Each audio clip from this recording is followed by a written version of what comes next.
Hey, and welcome to the HODL Review here exclusively on the chain, bright and early, 8 a.m. It's 8 a.m. somewhere. It's 8 a.m. here, and we are good and getting ready to discuss a lot of amazing things when it comes to the cryptocurrency space. So when we talk about crypto, we're talking about digital assets. When we talk about digital assets, we're talking about XRP. We're talking about BTC, Bitcoin. We're talking about ETH, Ethereum.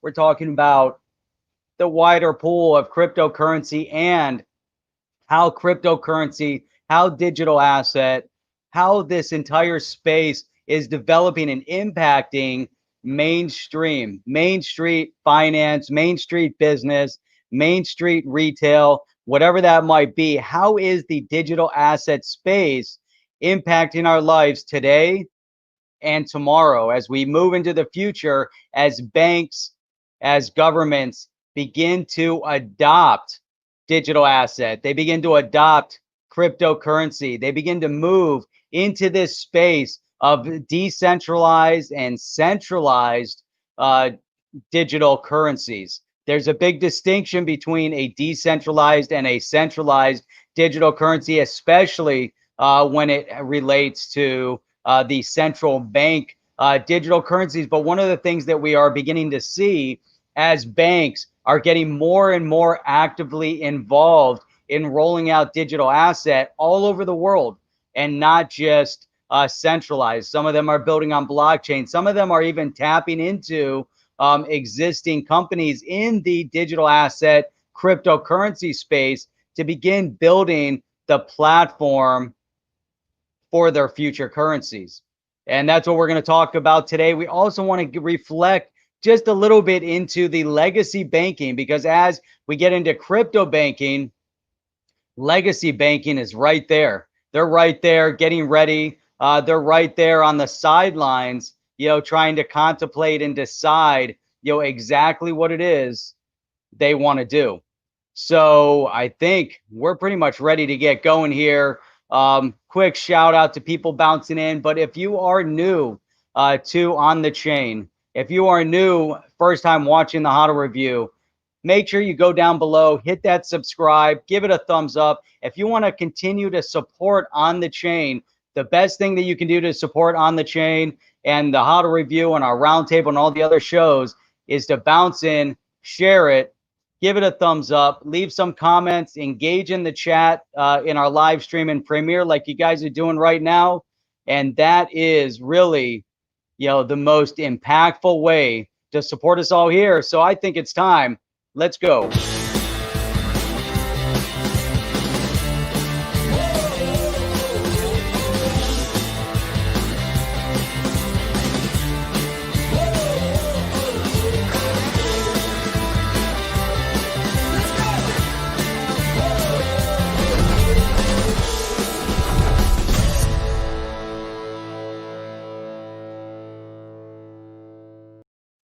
All right, I think we're back. And we are live. And so here we go. Quick shout out to people that have been bouncing in and chatting. Chip, #1 in the chat here. Happy Halloween. Today, if it doesn't continue raining like it's raining right now, today apparently there is going to be a huge full moon that's going to be seen all over the US at the exact same time. But with the cloud coverage right now, who knows? It might continue raining all day like this. Rod Hop, what is going on? We got Peter Corbett all the way in from the Netherlands. We've got Michael Otto coming in from the UK. So this is great. You guys are just starting to bounce in, throw in some comments. Make sure as we get started here, make sure you get your cup of espresso. Today is Segfredo Day. So if you guys are over there somewhere in Italy, make sure you're drinking some of the Segfredo. This is the good stuff. So, and then there is always formerly known as Gaming Crypto XRP is here with us as well. So it's always great to see you. We're going to jump in. The very first thing that I think we need to touch on before we talk about banking, before we talk about anything else, I think we need to look at where the crypto market is right now. It was kind of crazy yesterday, up 5%, 10% down. I mean, it was like all over the place, as was the entire stock market. Facebook and Twitter. Twitter took like a 20% hit. Facebook took like a 20% hit yesterday. A lot of the stocks took big hits yesterday. The crypto space was no different. And then waking up early this morning, all of a sudden you start seeing the big gains. So, if we pull this up, and I'm going to pull up look at this. There we go. I'm going to pull this right up here. Let's go straight over to Coin Market Cap. Let's look at this one, because this is really great to look at. First of all, because we start seeing some trends of movement, and we also see some stability. So where do we see movement trend? We see movement trend with Bitcoin. Now, if you go back just 1 month ago, Bitcoin was hovering in that under $11,000 price point. It was probably like right around like 10.7. So if you had a bunch of cash lying around, you decided you're going to pump it into Bitcoin, well, you just made over $3,000 on that Bitcoin. Now, Ethereum here hovering just under $400 at 390. What's remarkable, though, is that everything was going down yesterday. And here we see in the 24-hour period, we see a growth in Bitcoin of 4%. And over a 7-day period, we're seeing a growth of 7.2% over the last 7 days. So that is really telling, in terms of the direction that things are moving in. And so, here you have Ethereum over the past 7 days, down 5%. Look at the rest of the market, though, down in terms of the top 10. And not all these top 10 projects are great projects, or I don't know. You make up your own mind in each one of these. But Tether, look at this, flat at $1. Who would have thought? Here's XRP. Okay, XRP down 5% for the last 7 days. Up today at 3%. What I like looking back at XRP, because everyone looks and says, well, it doesn't have, it's not making the huge gains, but it's been stable. It's one of the things we brought up with Mark Phillips on lack of volatility. Whereas in the Bitcoin space, we've seen some volatility. Ethereum, you have some volatility. If you're holding long term, you just kind of watch the volatility. Chainlink down 8% over the past 7 days. Binance down 6% over the last 7 days. Litecoin down. So it's interesting, though. Why Bitcoin? What's going on right now? Why is it moving up? What type of recognition and identification is this getting right now in the space? And I think that's what we really want to talk about. That's what we want to address. What's going on that Bitcoin is also becoming an identified, I don't want to call it, legal tender, but there is some discussion going on behind the scenes. And we know that in the United States already, as far as regulatory clarity on it, Bitcoin and Ethereum have already passed some scrutiny in the past, whereas others have not yet gone through that same scrutiny. Over in the UK, however, multiple assets have passed that scrutiny as far as not being a security. And so we've got, we've got Bitcoin, Ethereum, XRP have moved, to that next level. So we're starting to see, though, government-wise, I don't know, are they making any big adjustments? I think they are, but why did I label today's topic, Ripple Bank, Coinbase Bank, Legacy Bank, government-controlled banks? Why did I bring that up today? Why is it so relevant, right now in the United States? I mean, other places around the world, maybe there are government banks, maybe there aren't.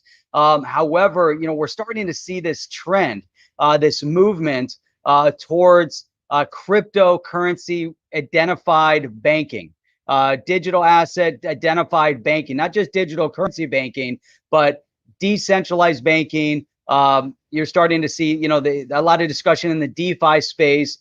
Is it going to be relevant?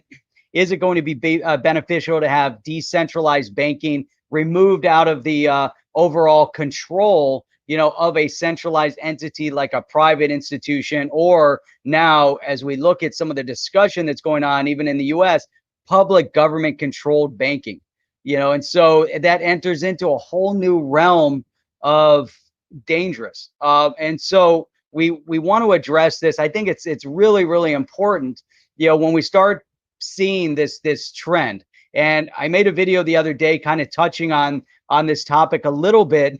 So I think it's relevant.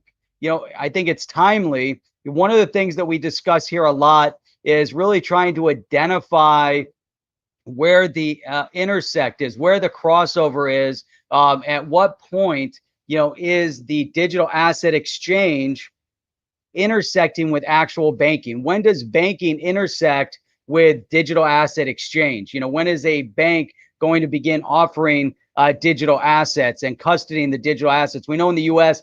banks, and especially the Fed banks, can now custody digital asset. So if they're allowed to custody digital asset, they're also allowed to hold the reserve currency for any of the digital assets that are pegged, the stable coins. So banks can now hold the asset. They can hold the dollar or the euro or the pound or whatever the asset might be pegged to. The banks can now hold that in the U.S. So you're starting to see these movements, but then we have to say, okay, what are we then comfortable with? So if we look at legacy, are we okay with legacy banking taking the mantle of digital currency, or are we just going to get a lot more of the same? Because does the digital currency and everything that goes with it in the decentralized space, does it not offer us something completely different to move forward with? Does it offer that new trend? So as we look at some of the banking that's opening up in Wyoming, of all places, but Wyoming as a state, many people around the world probably never heard of Wyoming. They're like, who's visited Wyoming? It's not something that's on the tourist must-see list. Typically, when people come here from overseas, they're going to LA, they might go to New York City, they might come to Miami, they might go to DC, but they typically don't end up in Wyoming. But Wyoming is becoming the most crypto-friendly state in the United States right now. So, and that has a lot of ramification. Especially when there's a lot of discourse going on right now, and maybe even a lot of I don't want to say conflict, but maybe there's business conflict. Who's gonna the race to see who's going to be kind of first in space when it comes to digital asset banking. So Wyoming right now is a little bit ahead of everybody else, and they're opening an actual digital asset bank. So it's not just a regular bank getting into crypto, but they're a digital asset bank, a crypto bank with bank licensing. So, but we're starting to see that trend. So we're starting to see actual banks are starting to wake up, because banking, they play the long game, just like governments play the long game. Banking institutions play the long game as well. Maybe not as long as a government, but they're in it for the long haul, because from their perspective, the banks see the people as kind of like an endless flow of customers. So it's just nonstop, right? You always have you're always going to have customers coming in until now. Now things are changing, where all of a sudden the legacy banks are starting to see competition from the DeFi banks. Now, what's a DeFi bank? You see a lot of this conversation in the fintech space. Some of them are just fintech, online only, no brick and mortar legacy banking solutions. Some of them, though, are moving into the digital space to be more crypto and blockchain oriented, which is the trend. So it's interesting over here. So I missed this, kind of blended in with Chip, but I wanted to give a shout out to Fab for bouncing in over here. And then we've got, formerly gaming crypto. Yeah, I'm tempted to pack my bags and move. Yeah. So William Whitmore over there is Banking Canada has no tellers. And so that's also a trend. If you look at what is it? Capital, is it Capital One, Capital 360? I don't know. One of those banks actually opened up they open up coffee shops. So instead of opening up traditional banking branches, they were opening up coffee shops in different areas. I know in downtown Fort Lauderdale, they had one of these coffee shops, and you go in, and it's a regular coffee shop. And so you go in, order your coffee, sit down, hang out. That's it. But then they have bank tellers in there. So if you need to do your banking, you can walk up to a bank teller and you can they sit down, have a cup of coffee and have a conversation with you. You know, maybe that's the millennial way of banking. I don't know. Maybe it's a Seattle way of banking. I'm not sure. But you know, to William's point here, everything's becoming digital. Do you really need to go anywhere to bank? You know, and that's, I think, what the digital asset exchanges are really addressing, is that you don't necessarily have to go anywhere. I mean, this is all you need, you know, to do any kind of banking. Now, you know, Celsius, I think, has also proven that you don't even need to be, you know, online access with a computer. You know, if you're going to invest any of your digital asset holdings, you can do everything over your phone. So as you're investing over your phone, I mean, it's interesting, you know, Celsius, I made a video about Celsius a little while back, and we've obviously had Alex Mashinsky on the show, you know, a number of times, talking to him about the platform development, etc. It took me a little while to get into and say, okay, let's start testing the Celsius platform and actually seeing, you know, what kind of interest rates, you know, you can get. And it's astonishing, you know. So you go in there, and some of the digital assets, if you go like a stable coin, like a USDC, it's paying out like 10 point something percent interest. And then on XRPs, like 3.5%. Bitcoin is like 4 point something percent, but for your first 5 up to 6.2%. Matic, I'm not sure where you can get Matic, but Matic it pays an interest of like 16%. You know, so when we talk about banking, what are some of the elements of banking? All right, one of the elements of banking is that you actually have a place to store your money and earn interest. But banks, for I don't know how many years, have kind of failed on that part of it, where you put your money in a bank and you're earning, I don't know what, 1%, 1.5%, 0.5%. You know, it doesn't even, you know, increase to the cost of living increases. So, you know, you're getting paid less. And then a bank, they're taking your money at 0.5% or 1% or 0.25%, and then they're turning around and think about, you go get a bank loan. You know, right now, obviously, mortgages in the U.S. at an all-time low of around 2.5%. But still, let's say they're paying you 0.5% for your money, and let's say they want to go out and they're lending money at 2.5%. So they're making, you know, a lot more money on what they're actually paying out in interest.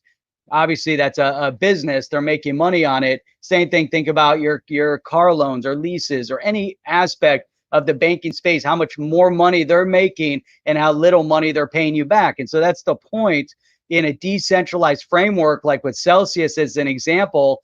You know, they are able to pay out a much larger percentage, and they're attracting people in, because for them, look at no brick and mortar.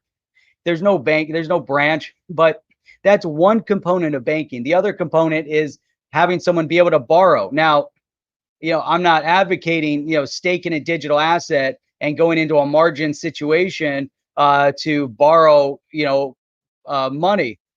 That's each individual person's decision. That's, you know, something that, you know, I don't feel comfortable with personally. Now, whether you're on any of the platforms, you know, to me, there's a level of risk when you stake your digital asset in that borrowing scenario, especially when you have big volatility in a market. Now, if you have no or limited volatility, then maybe you mitigate your risk a little bit in doing that. So, but that's not the point. The point is that other component of banking is the borrowing aspect of it, being able to borrow at limited interest rates or lower interest rate, with the flexibility of ease of access to that borrowed fund, but also the ease of access to paying back that borrowed fund without the bank penalizing you and trying to get all of your interest. So in the business space, for instance, they have capital equipment leasing as an example, and your capital equipment leasing can be, I don't know, you know, 5 years. It could be 7 years. Some banks are saying, or some institutions are saying, if you borrow the money from us,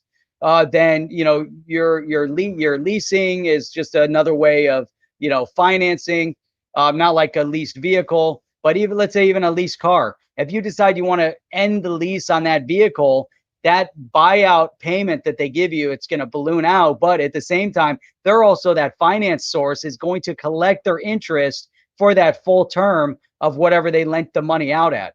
And so in the DeFi space, you need to have a little flexibility to where it's calculated differently, but then you're only paying interest up to a certain point and not the full term. So the banks are in it to make money, but they say, hey, it's 5% interest as an example. Well, it's over the 5-year period that you said you're going to borrow the money. So if you decide to pay it back in year one, guess what? You're going to pay 5 years worth of interest on that money. Now that's the legacy banking situation. So now you go into the DeFi space. So that's one aspect. So you have the store, keep your money safe, earn interest on it.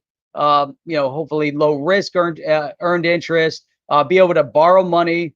Now, again, in this scenario, you also have peer-to-peer lending. So I don't know of one, but I'm sure there is one that's going to pop up if it doesn't exist already.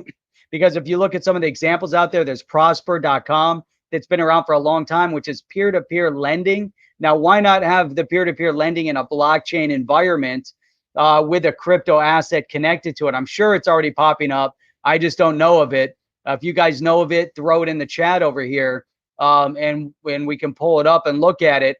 But peer-to-peer lending is a great mechanism for people to get easy access to credit without having to stake anything. Now, you still need to go through, credit check or whatever and get credit rated, but it allows individuals to figure out, how do you want to take that risk? So for years, I invested with Prosper, and it was interesting because you can invest in as small of increment as you want. So I just split it up, and as an example, I say, okay, I'm going to do 25. I'm going to loan out money in $25 increments. So you could have hundreds of loans out there, and hundreds and hundreds of loans in $25 increments. So you mitigate your risk. And because you're spreading it out over, some people are going to default. So if someone defaults on $25, other people aren't defaulting. As an overall average, you're getting paid around 7-8% interest. Some people are paying 10, 12, 13% interest in the peer-to-peer lending space. So when you average it out, maybe you're earning 5, 6, 7% interest, somewhere in there. Now, look at that, what the risk reward, but you're helping people in the space that need the peer-to-peer lending. Now, versus a margin account, it's a different risk. Now, I know I'm not getting into this whole conversation, but I'm just thinking all these different mechanisms that are in place, especially putting into blockchain, especially the direction that we're moving in, allows that to become, I don't want to say more simplistic, but it gives more and easier access to that sort of thing. And I think that's the point. I think that's what's important. So Crypto Insomniac bounced in here, One Rough Rican, and Sir John bounced in here as well. Then we got Tony Fisk. So what is up, guys?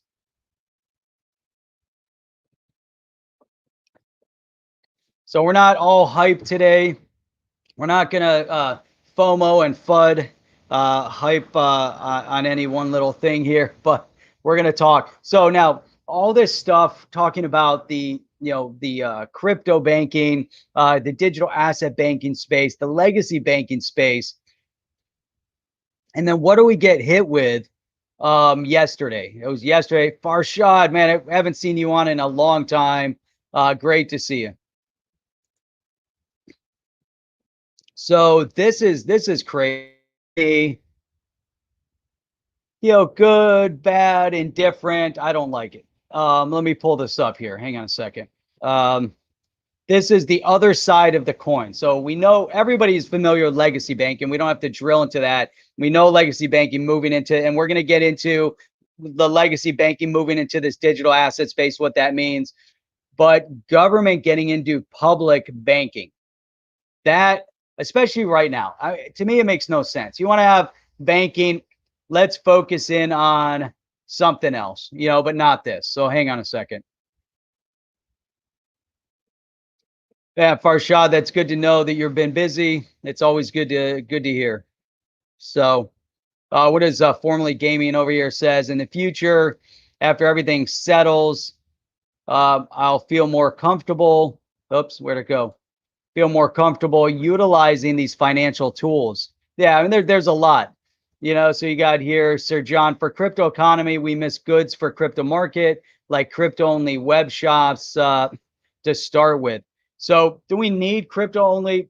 I don't know if we need crypto only, but I think there should be, incentive to utilize a digital asset because the cost of transaction should be lower. So let's say right now, if you go onto a site and you use your credit card, then that entity that's selling is absorbing typically a 2.5 to 3.5% charge for using that credit card, at least in the US. I don't know what other fees there might be overseas, but in the US, the selling party is absorbing, a big hit on that credit card. Now, on retail goods, their margins might be pretty tiny, so it definitely impacts their margin. Now, if you could give people an incentive to, let's say, shop with, just throwing it out there, XLM or XRP or retail token, whatever it is, ABC coin that is in the digital asset space, but that has minimal transaction cost, then you can incentivize people to use it because at the same time, it's also instant settlement. So from a retail perspective, even if you're using that credit card, that does not mean instant settlement. That just means that the credit card is also now extending. When they push money over to you, it hasn't necessarily settled because there's still a period of time that the credit card holder can contact the credit card company, and the credit card company has control over your banking account, and under the terms and conditions can yank that money out of your banking account, just as if you're using PayPal or any of the others. So when you move into a scenario of instant settlement, it kind of changes the dynamics. Farshad, what is up? Appreciate it, man. Really good to see. Thank you for that. Glad to be here. Our time is near. Super bullish. Do keep up the great work. Appreciate that. Really appreciate you. What is that? 2.5 to 6% transaction cost on a credit card over in Europe area. So that's crazy. That is crazy. So, all right, so let's pull this other one up. So now we're moving into an interesting direction, interesting dynamic, government banking. Now, not a big fan of it, don't like it. I think it's a bad idea. I see that as we have technology sitting in front of us right now. Oh, wait. Oh, yeah, like cryptocurrency and digital assets and digital banking and online banking and a whole host of other things that can be kind of implemented and put into place. Here you have, two congressional representatives that are looking for a fairer, greener financial system in public banking. Now, greener, what in the world does that even mean? Fairer? Again, what does that even mean? I mean, what are they trying to do? Because the government, this is a government sponsored program in this case, a public option, but for banking, proposing a new bill that they unveiled on Friday. I pulled this up in an article and I want to look at the bill, but the Public Banking Act, it wouldn't create those options by itself. Of course it can't. But here, foster the creation of public banks across the country for providing them a pathway to get started, establishing infrastructure for liquidity and credit facilities for them via Federal Reserve, and setting up federal guidelines for them to be regulated. Especially, it can make it easier for public banks to exist, and it would give some of them grant money to get started. Uh, I don't even know what to say. What's the point? This is, if it's going to be public, what does that mean? It's government controlled, but You're starting to see certain areas. North Dakota has one. I don't know. We'd have to go and investigate it, see what that one's all about. California is trying to pass laws to allow that to happen. You know, is this what's really really vital? Is this what's really critical right now? Is this what's needed? Some sort of a public banking scenario? I mean, that's crazy. Oh man, look at this. Back to back Farshad with the 999s. Man, appreciate it. Here's Sir John. I've listened to that AOC, and I couldn't believe that such an economic noob is allowed to speak about economy. Bankruptcy is the only end of her program. U.S. would be Venezuela. Exactly. You know, I mean, it's so unconscionable that you have these individuals that have zero, absolutely no economic sense whatsoever, no experience in it. Granted, you might have some economists, that could be working on it. However, why? What's the point? Here we have the most amazing technology sitting in front of us right now, which is the crypto technology, and yet you have conversation going on over there in government to create this whole idea. It just makes no sense. I mean, the one thing that we're seeing, let's say, like with Stellar, what was Stellar's objective? Stellar's objective is help the unbanked become banked. Now, what's the biggest hurdle to have someone who's unbanked become banked in the digital asset space? How do you get to the digital asset? I mean, to me, that's like the biggest hurdle. How do you get someone that's never banked before, is in fiat currency? How do you get to that transition point where they can turn their fiat currency into digital asset? Where do they do that? And then when they go onto their mobile phone, if they have the mobile phone, how does that whole scenario actually unfold? And that's the one part of the conversation that I don't know if it's been fully addressed yet. But that's the one thing that needs to be addressed. So when we look at places as an example, and I think this is like one perfect example of what is possible, and in a country that is in probably the most need for a solution like this, is India. I mean, a lot of countries, but I always go back to India because there's such a dichotomy in the economy over in India, such a contrast.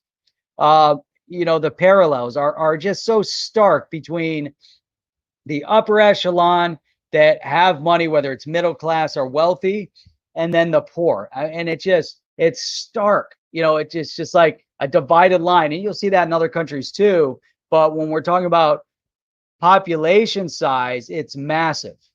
Maybe like 700 million people live in poverty. And so this means that, you have an incentive to help boost these people up into a more, digital economy, or to become part of the economy. There's other countries where the whole country, for the most part, is impoverished, but yet, then you have a smaller group of people that are wealthy, but they don't really seem to want to help the rest of the country. India is different because they do want to help, and you go over there and you see the outreach. There's a distinction over there where they're trying to improve infrastructure and everything else to boost up and try to develop and be something of a leader in this space.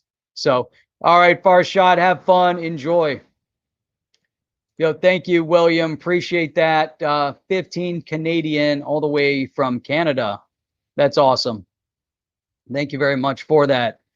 Sir John brings up only those crypto ATMs, but the fees are insane. Right, exactly. So fees are insane. So is government banking the choice, a solution? Is legacy, getting into the digital asset space, the solution? Or is the cryptocurrency space the solution, with the potential of decentralized banking? And then how do you get people there that aren't there yet? How do you help the unbanked become banked? How do you do that outreach? Well, that's interesting. So Let me see. Where is it? I've got it here someplace. Here we go. So this is, let's find it. Oh, got to stop that. Let me share this. I talked about this one a little bit on the last video, but I think that, here we go. So British fintech firm opening physical crypto bank branches in India. Now, everything that we had heard about India is that they're very antagonistic with the digital asset space, with the crypto asset exchanges and everything else. But here they're actually opening up physical locations for cryptocurrency. So Kasha India stated that it would allow Indian businesses and individuals to open a savings account to buy, store, and save crypto, including BTC, Ethereum, and XRP, and its native token CAS. The firm also reportedly will allow customers to use their crypto holdings as collateral for loans and to buy crypto with local fiat currency. So, in addition, Kasha stated that it would retrofit the United's existing locations into crypto education centers. So that is the transition point. Now, I don't see that transition point being government controlled. I don't see the government involved in that transition point to do the outreach. Now, there's government programs and initiatives, but even over in India in the healthcare space, there's private healthcare outreach organizations that go out into the poor communities, bringing telemedicine to the poor areas that don't have access to full healthcare. They have big hospitals with rotating medical staff in these telehealth centers that are supporting nurses that are out in the field in order to bring healthcare. Now, that isn't government doing it. Those are private institutions bringing privately sponsored healthcare out to the people. Now, obviously, the government has some role somewhere, but that's the initiative. So here again, if you want to strangle and suffocate financial systems, then you'll think like those two congresswomen in the US and bring a public, sponsored entity that is government controlled, even though they call it public.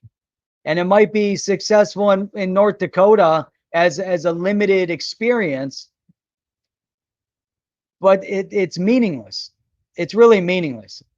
From a public's perspective, it's meaningless. What is meaningful is to have the ability of this decentralized finance, the DeFi, or an organization like that over in India to bring banking to people that don't have access right now to digital assets, allowing a bank branch to open to allow people to come in with their fiat currency and to buy digital asset and to store it there, let it be custodied in that bank. That is the dynamic. That is the life-changing dynamic, not government control of legacy banking under the guise of public banking. That makes no sense. It's crazy. So here we have Sir John. What is up, Easy Comedy and Mike's Crypto, for bouncing in with us early on a Saturday morning. All right, we got Sir John says here, many of the unbanked are illiterate and uneducated. True. The only thing that they trust is cash. That's true. They can't understand crypto. Not yet. As well, many of those poor people do not own smartphones. That's possible. To use crypto apps and wallets. That is true too. Yeah. So a lot of good points. A lot of people, though, all over the world have cell phones. A lot of them. So I'm not saying every one of them. There's poverty beyond any level of poverty. But if you go to a place like India or China or other countries that are manufacturing product, then we know that these products don't cost $1,000 to make. The components that go into these phones are not in the thousands. These cameras they put in, some of the technology they put in is expensive.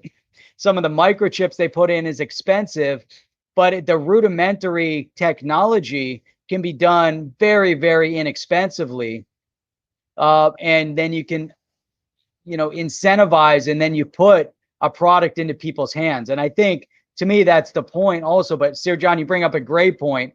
Yes, a lot of people are not educated. They need to become educated. A lot of them have a fear of banking because they're afraid. That's why they hold their fiat. In part, though, they can't afford it because they're living day to day. They can't take that fiat and put it in the bank. There's almost no point. At some point, though, as economies transition, some of those people, then they get an opportunity. There's still going to be a subset of the population that can't afford, but then they can strive to get to that next level. And they can afford to start their business and get that phone to start accepting digital payment. Once they can accept digital payment, then they go to the next level and they can expand their business through the digitization. So again, it's at least they can aspire to something. So right now, you look in the poor community, they have to aspire to even get to a bank and start banking. That could be extremely difficult for them. And again, they're going to be reluctant because everyone around them is going to be in fiat currency. But to Sir John's point, let's see. Mike Scrippo, at some point when XRP moves and use case stables out the process, I plan on using collateralized loans with it to buy master nodes and have the nodes pay off the loan with money. Smart.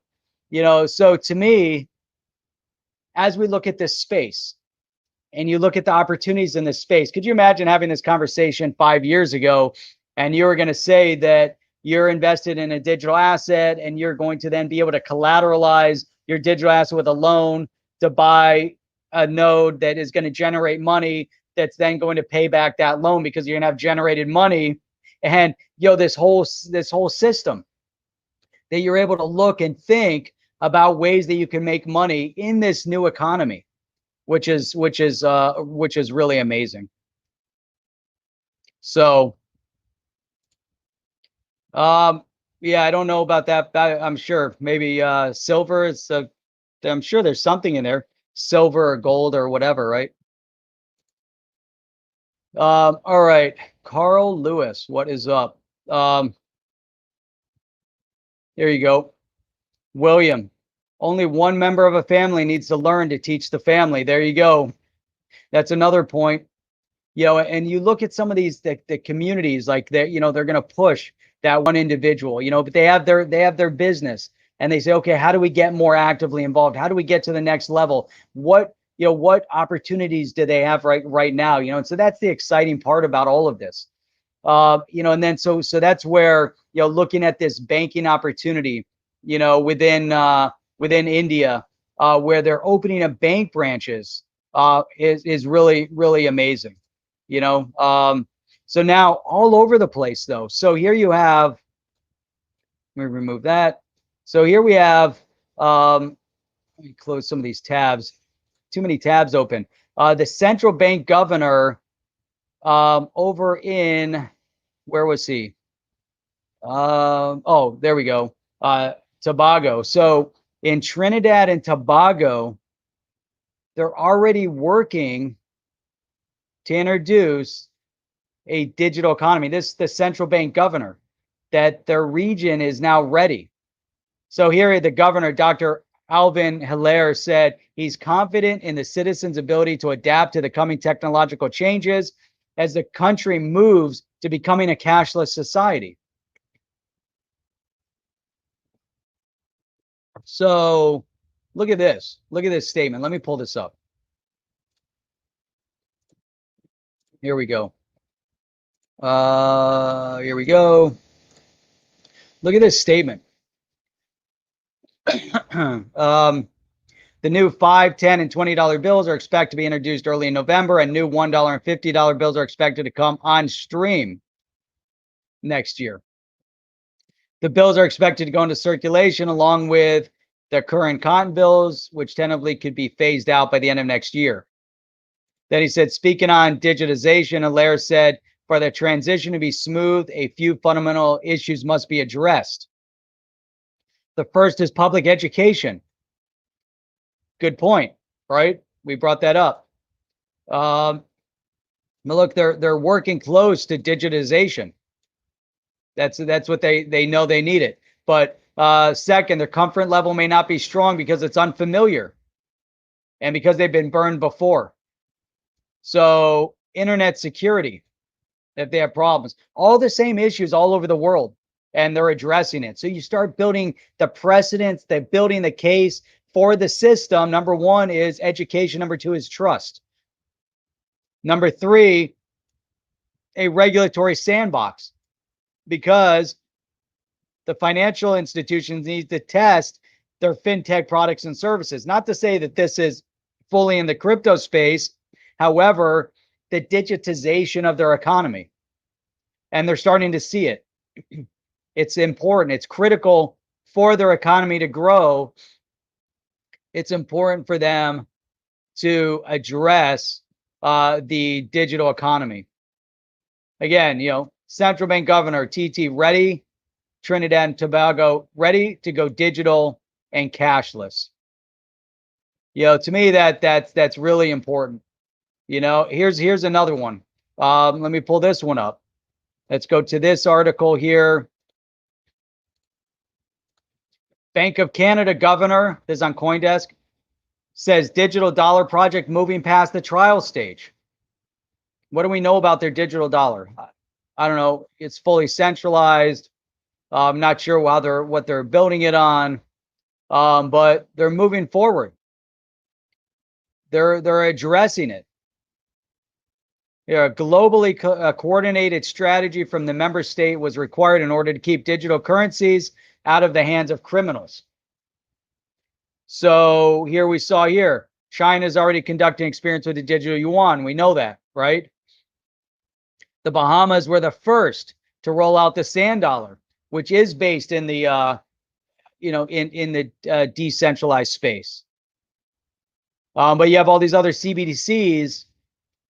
Maybe not.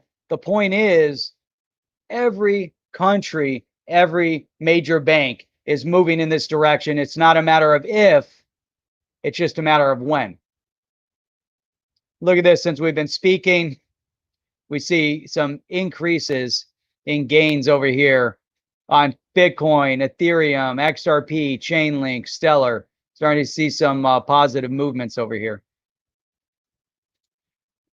So, we're kind of getting this idea, man, what is up? Appreciate that. One Rough Rican, thanks for that. Definitely appreciate you always. All right, so that was, so we looked at what's going on in Tobago. We looked at what's going on over in Canada.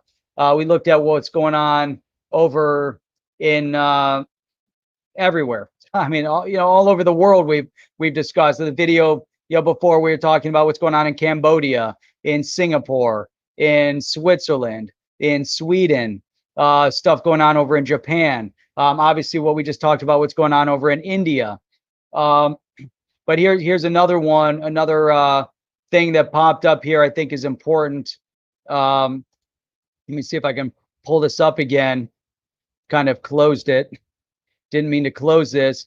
From the Federal Reserve, that there's this is a little bit old, but let me see if I can find it.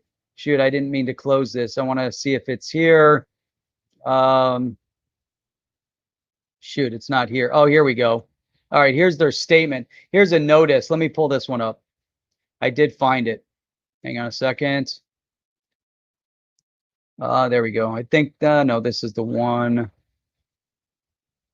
I think this is the one. Let's see, yep, here we go. So this is the Federal Reserve. They're making some statement here. So Board of Governors of the Federal Reserve System, joint press release. This is last week. Agencies invite comment on proposed rule under Bank Secrecy Act. Federal regulator notice. Threshold for the requirement to collect, retain, and transmit information on funds transfer and transmittals of funds that begin or end outside the U.S. and clarification of the requirement to collect, retain, and transmit information on transactions involving convertible virtual currencies and digital assets with legal tender. So what we're seeing is that they're also seriously engaged in this conversation. We see that the Federal Reserve, we see that the Treasury Department in the US heavily involved in having this conversation over the trend of the digital asset space. What does it mean? The agencies are also proposing to clarify the meaning of money as used in the same rules to ensure that the rules apply to domestic and cross-border transactions involving convertible virtual currency, CBDC, which is a medium of exchange such as cryptocurrency that either has an equivalent value of currency or acts as a substitute for currency but lacks legal tender status. So what we're seeing again, this really, really important point across the board. Doesn't matter what country you're in, doesn't matter bank or government or private, everything is trending in this direction to see where the Federal Reserve and the Treasury, they're looking at how are they going to handle the transaction of digital asset, of digital currency, cryptocurrency, and being able to convert it into another it's a non-fiat currency, but how are they managing it? It's really interesting. Let me see here, Sir John, let's see. Here we go. A thought. Isn't it interesting that the whole world talks about digital money and about the same time smells prearranged and now just time to implement? And that was the statement on the article from in regards to Canada, where they said that all the banks around the world were working simultaneously together to come up with an initiative or a safety protocol to keep the digital monies out of the hands of criminals. That's one statement, but yes, agreed. It doesn't help if only one country rolls out digital currency, because what good does it do for them? So this whole concept, this whole notion of China being first with their digital yuan and this major race to get out a centralized, controlled digital currency has no relevance in the long term. Because if nobody else is adopting it, then you might as well be Venezuela with your petro and sitting on your hands, because no one's going to use it. It doesn't make any sense. But to Sir John's point, you're starting to see the trend. We're starting to see not just the testing, the trial periods, but the coming out of trial periods like Cambridge. 2 years they trialed RippleNet's ODL. For 2 years they trialed it. And then after 2 years, they finally started to implement ODL. So when we talk about being early to this space, it's legit. Everyone, yes, everybody's fired up. Everybody, is, wants that digital asset, to get to the next level, to your point, but it takes time. Things need to ferment and develop.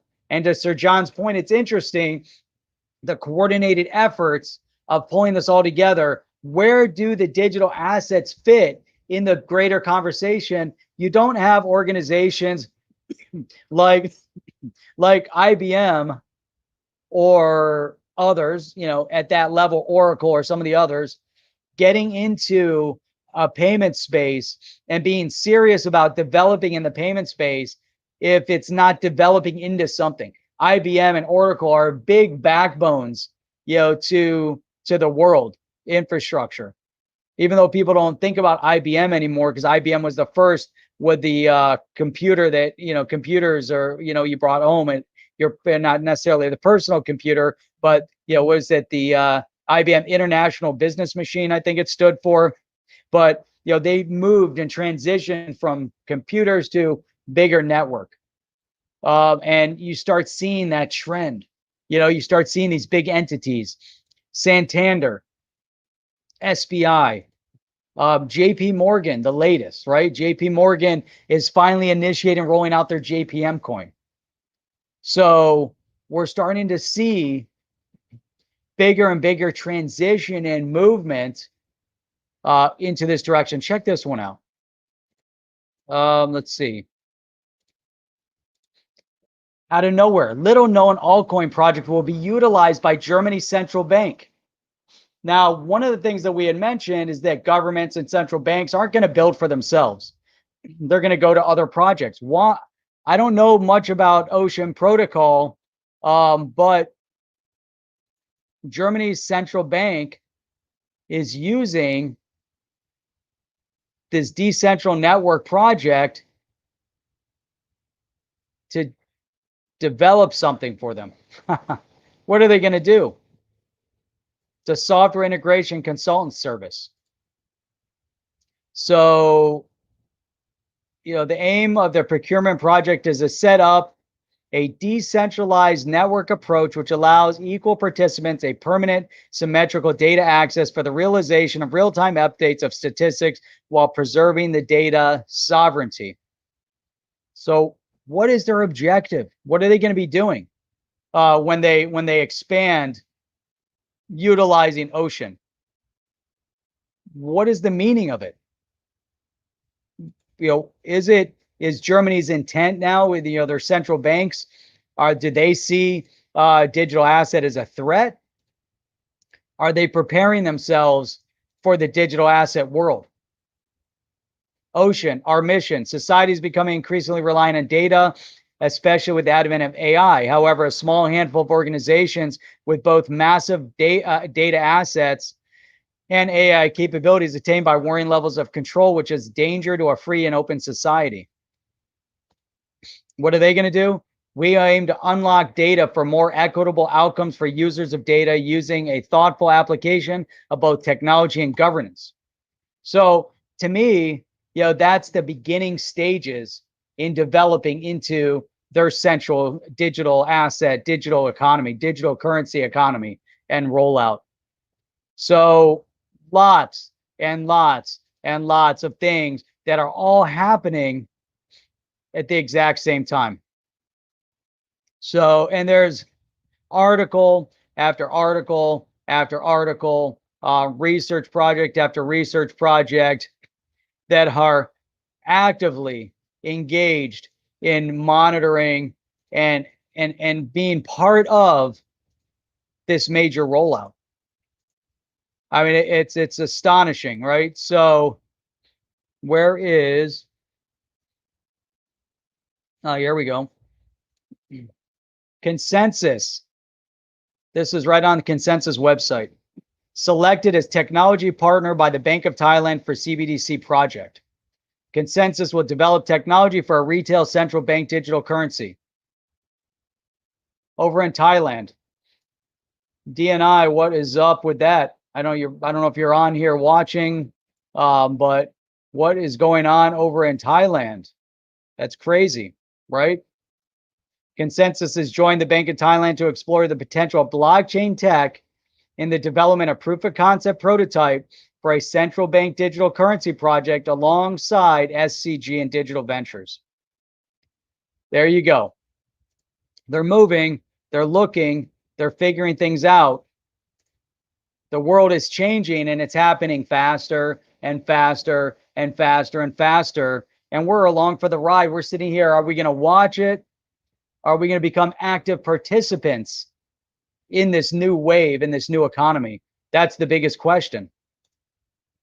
William, YouTube content providers have brought us a long way in this space, education. It's amazing. Through opening up this platform and having people engage in the conversation with us, and this, the conversations evolve and develop. It's amazing. It's amazing.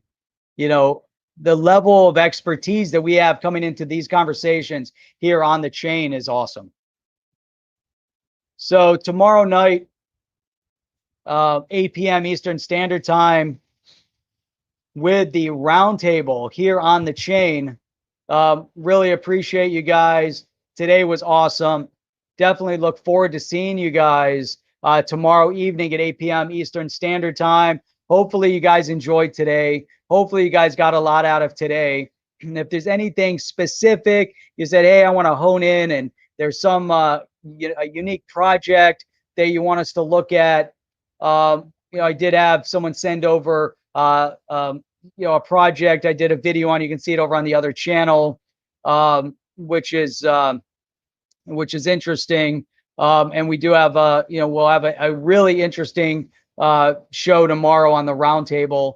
I look forward to seeing all you guys over there. Today's been awesome. You guys are awesome. Have an amazing rest of your Saturday, and we'll see you on the next one. Let's go. Are you down with OTC? Please like, subscribe, and click the bell to be notified when the next video drops.